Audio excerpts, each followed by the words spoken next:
What if the air you're breathing right now is killing you without you even knowing? Imagine standing outside on a normal day, looking up at a sky that's suddenly turned an eerie orange, like something out of a sci-fi movie. This isn't just a hypothetical. It's the reality for millions of people living under the shadow of wildfires. And the worst part? The real danger isn't the flames. It's the invisible, toxic soup of particles and gases that hangs in the air, silently attacking your lungs, heart, and every organ in between. Let me tell you why this is one of the most under-discussed public health crises of our time. You've probably heard about the devastation caused by wildfires, burning forests, displaced communities, roaring flames. But here's the kicker: the smoke from those fires is responsible for 1.5 million deaths a year. That's more than floods, earthquakes, storms, and heatwaves combined. Think about that for a second. We spend so much time fearing the immediate destruction of fire, but the real killer is the stuff you can't see. It's like a slow, invisible poison that infiltrates your body, causing inflammation, respiratory issues, and long-term damage that scientists are only beginning to understand. Now, here's something that might surprise you: the deadliest fires aren't always the biggest ones.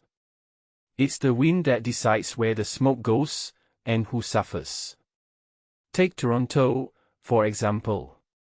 Last summer, the city's air quality hit the worst levels in the world, thanks to smoke from Canadian wildfires.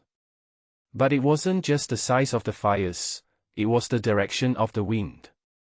The same plumes that choked Toronto could have been blown into the Atlantic and never touch a major city. Yet, when the wind shifts, it's like a cruel lottery. One day, you're safe. The next, you're breathing in a toxic haze that feels like standing next to a campfire, even if you're 1,000 miles away from the flames. And let's talk about climate change for a moment. This isn't just about more fires, it's about more intense, more frequent, and more unpredictable fires. Studies show that climate breakdown has made extreme fire weather 20 times more likely in places like Spain. That's not just a number, it's a warning. When temperatures rise, vegetation dries out faster, creating fuel for fires that burn hotter and longer.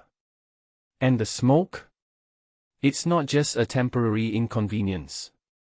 It's a chemical cocktail of toxic particles that can linger in your bloodstream for weeks, increasing the risk of heart attacks, strokes, and even cancer. Scientists are still figuring out the full extent of this damage, but what we do know is terrifying. Here's another angle: the politics of smoke.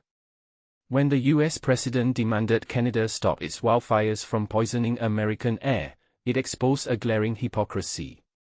Because while land management practices matter, the real driver of these disasters is fossil fuel emissions.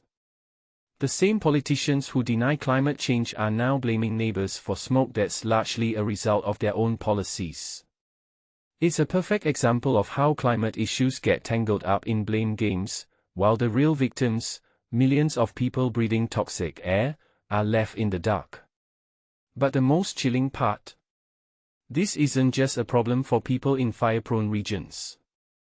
The UK, for instance, gets 10% of its PM2.5 pollution from wildfires burning abroad. So, if you're reading this in London, New York, or Tokyo, you might be breathing in smoke from a fire you've never seen. It's a global issue, and yet, we treat it like a local one. That's why I find it so fascinating that wildfire smoke is becoming the new normal, not just in places like Canada or Australia, but everywhere. The question isn't whether we'll face more of this. It's how prepared we are to deal with it.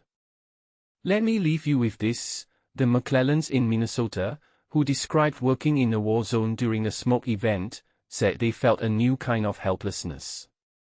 They weren't in a war-torn country, they were in a quiet suburb, trying to run a flower business while the air turned against them.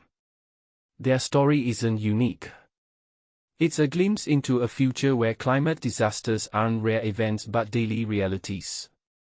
And the only way we'll survive this is by treating wildfire smoke not as a side effect of fire, but as a public health emergency that demands global action. Because if we don't, the next time the sky turns orange, it won't just be a spectacle. It'll be a warning.